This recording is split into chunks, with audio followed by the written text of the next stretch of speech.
안녕하십니까? 먼저 하나님의 말씀, 요한복음 6장에 있는 말씀 몇 절을 함께 읽도록 하겠습니다. 먼저 요한복음 6장 27절 말씀입니다. 썩는 양식을 위하여 일하지 말고 영생하도록 있는 양식을 위하여 하라. 이 양식은 인자가 너희에게 주리니 인자는 아버지 하나님의 인치신 자니라. 32절부터 35절에 있는 말씀을 또 읽도록 하겠습니다.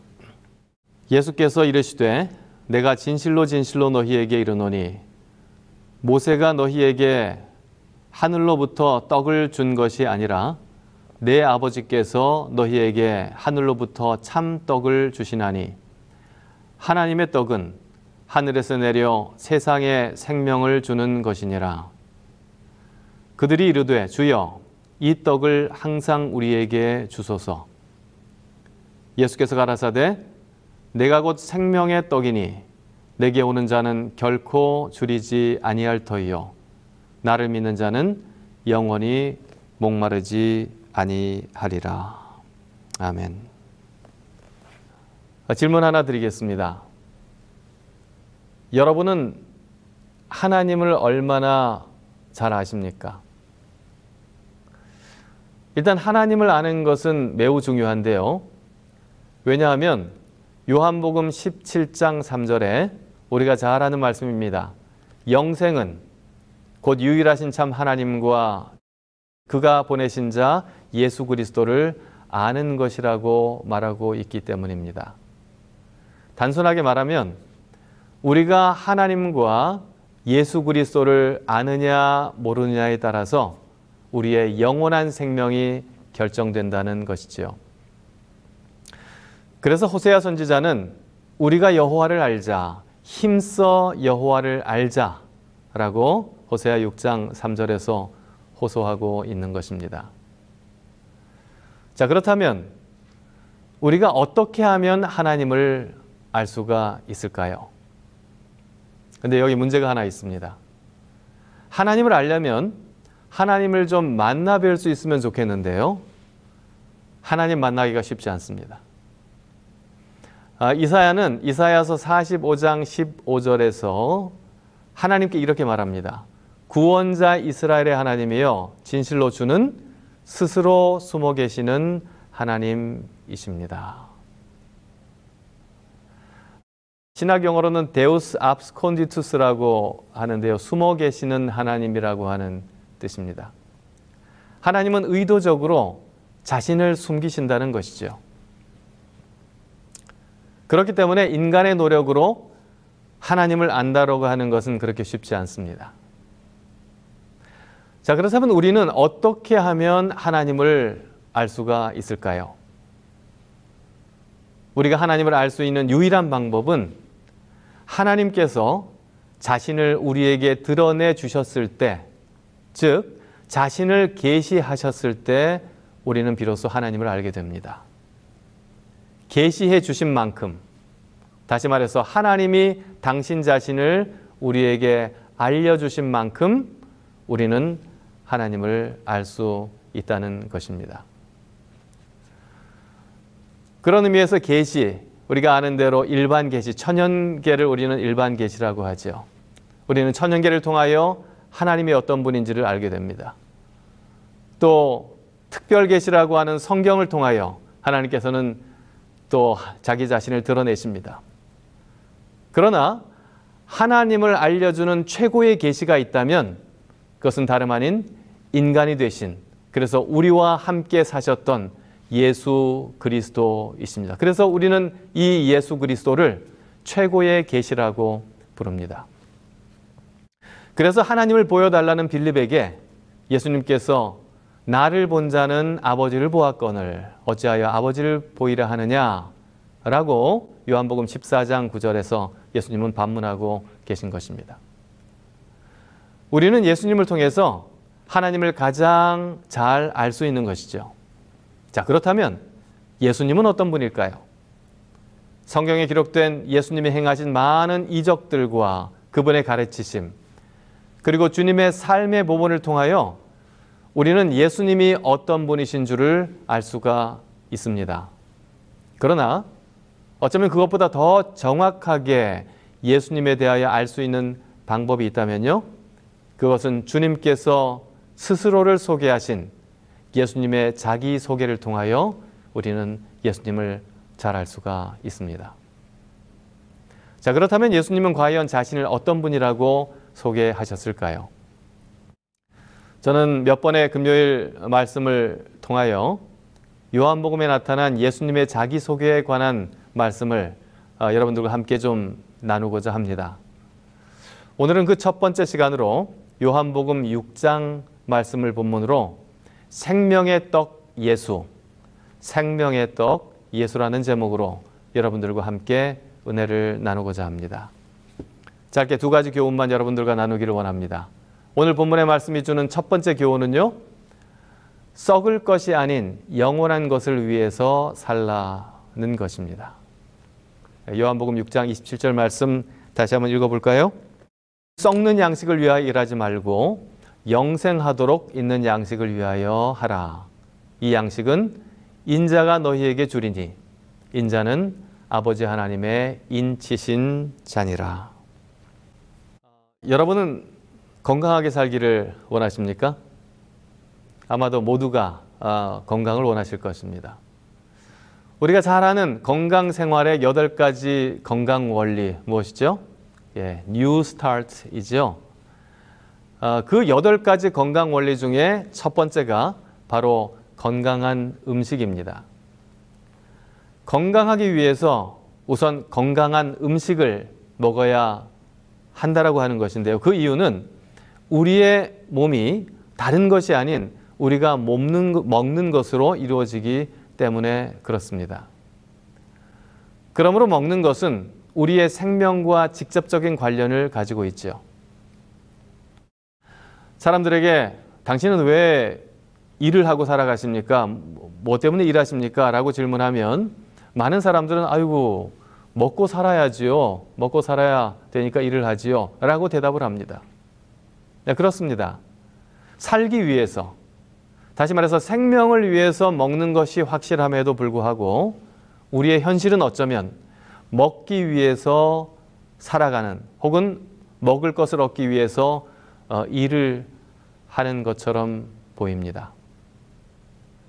배고픈 시절에는 배불리 먹기 위해 일했습니다.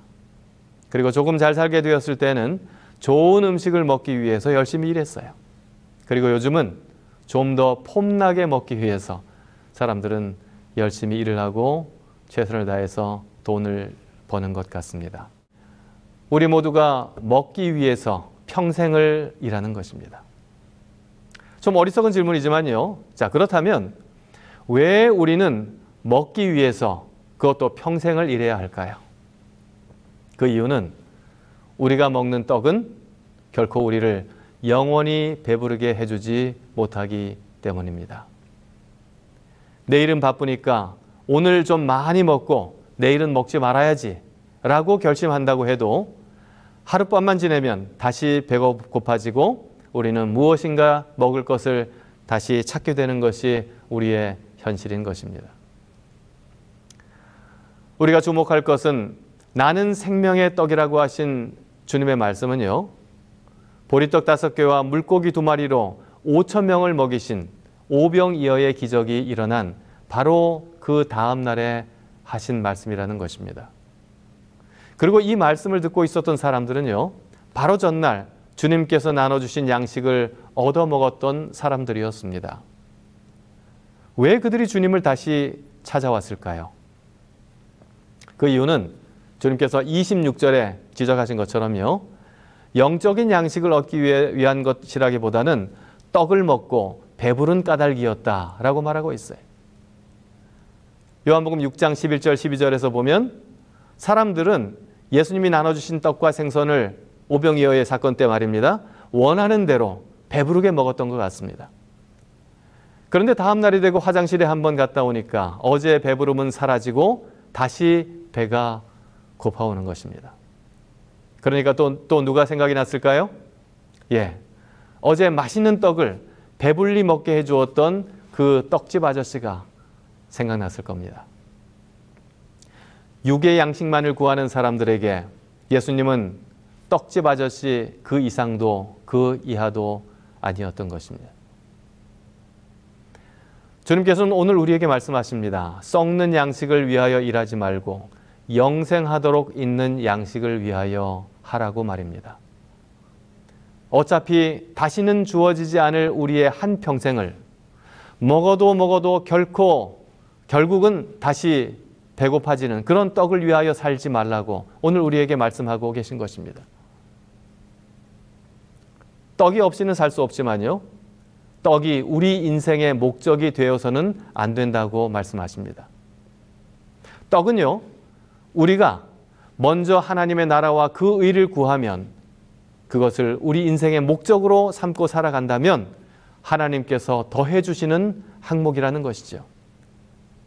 떡은 우리 인생의 메인 아젠다, 즉 주된 관심사가 되어서는 안 된다고 말씀하고 계신 것입니다. 그래서 예수님께서는 무엇을 먹을까, 무엇을 마실까, 무엇을 입을까 염려하지 말라라고 마태복음 6장 25절에 말씀하고 계십니다. 우리가 무엇을 먹고 살 것인가는 우리의 아젠다가 아니라 하나님의 아젠다입니다.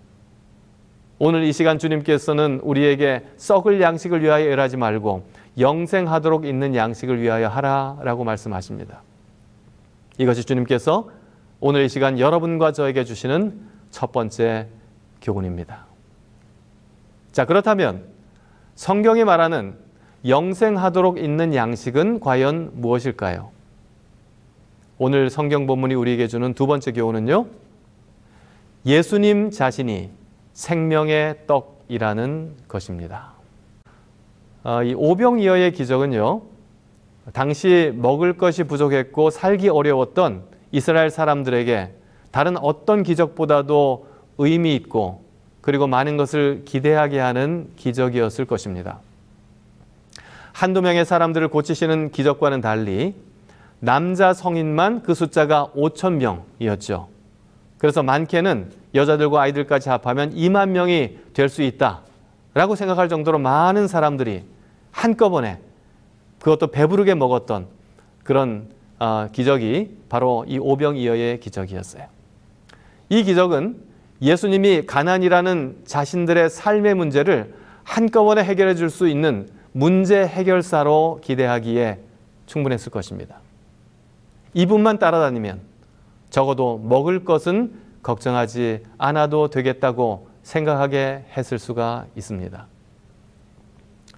이 오병이어의 기적을 보면서 이스라엘의 역사를 알고 있었던 유대인들은 과연 무엇을 떠올렸을까요? 분명 40년간 광야의 이스라엘을 먹였던 그런 만나를 생각했을 것입니다. 그들은 예수님께 말합니다. 6장 31절입니다. 기록된 바 하늘에서 그들에게 떡을 주어 먹게 하였다 함과 같이 우리 조상들은 광야에서 만나를 먹었나이다. 여러분, 만나는요, 하나님의 직접적인 인도하심의 확실한 표징이었습니다. 또한 하나님께서는 당신의 백성을 결코 굶게 하지 않으시겠다고 하는 그 약속에 대한 성취이기도 했습니다. 그래서 하나님께서는 이 만나를 언약궤 안에 넣어서 보관하도록 명령하셨죠. 이스라엘 백성들이 겪었던 절대적인 난관, 즉 한 끼에 먹을 것도 예비되어 있지 않고 하룻밤을 위한 연료도 준비되어 있지 않았던 그러한 극한의 상황에서 하나님께서는 당신의 백성을 먹이시고 입히시고 따뜻하게 재우시는 공급하시는 하나님, 그들의 인생을 책임지시는 하나님의 표징이 바로 만나였던 것입니다. 그런데 성전에 보관되던 이 만나는 더 이상 헤롯 성전에는 없었습니다. 그렇기 때문에 성전을 잃은 이스라엘 백성들에게는 이 만나에 대한 그리움이 있었어요. 만나를 소환하여 말한 사람들에게 예수님은 이렇게 말씀하십니다. 32절 33절입니다. 내가 진실로 진실로 너에게 이르노니 모세가 너희에게 하늘로부터 떡을 준 것이 아니라 내 아버지께서 너희에게 하늘로부터 참떡을 주시나니 하나님의 떡은 하늘에서 내려 세상에 생명을 주는 것이니라. 그러자 그들은 다시 예수님께 묻습니다. 주여, 이 떡을 우리에게도 주십시오. 34절입니다. 그들에게 예수님께서는 자신을 소개하시면서 이렇게 말씀하시지요. 나는 생명의 떡이니 내게 오는 자는 결코 줄이지 아니할 터이요. 나를 믿는 자는 영원히 목마르지 아니하리라. 여기서 예수님은 예수님 자신을 생명의 떡이라고 소개하고 있습니다. 예수님께서 태어나신 동네의 이름이 베들레헴인 것은 참 흥미롭고도 또한 의미가 있습니다.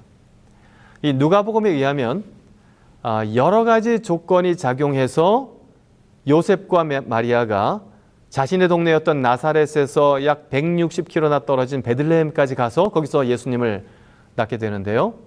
여러 가지 조건 중에는 먼저 성경에 가이사 아우구스토라고 기록된 이 시저 어거스투스라고 하는 로마 황제가 유대인들에게 호적령을 마침내 그때 내렸습니다. 그것도 주민등록지가 아닌 호적지에 가서 그것을 하도록 했습니다. 당시 요셉과 마리아는 결혼은 하지 않았으나 정혼한 사이라서 법적으로는 부부였습니다. 그래서 마리아는 만삭의 몸을 이끌고 베들레헴까지 가야만 했던 것입니다. 그 기록들이 성경에 누가복음에 특별히 기록되어 있습니다.